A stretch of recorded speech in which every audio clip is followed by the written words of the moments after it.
welcome back to the TechLog YouTube channel. Today for this video I will be showing you how you can log in Outlook in desktop.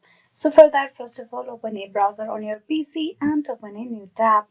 There on the search bar you type in outlook.com and press enter.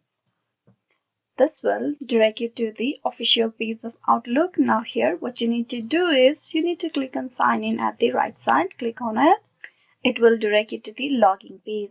To log in, you provide your email address.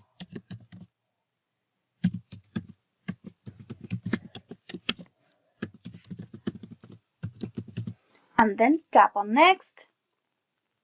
Now type in the password and then click on sign in. With that, you will be signed in into the Outlook account of yours very easily.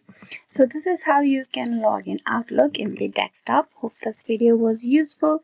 Please like and subscribe the TechLog YouTube channel. Thank you.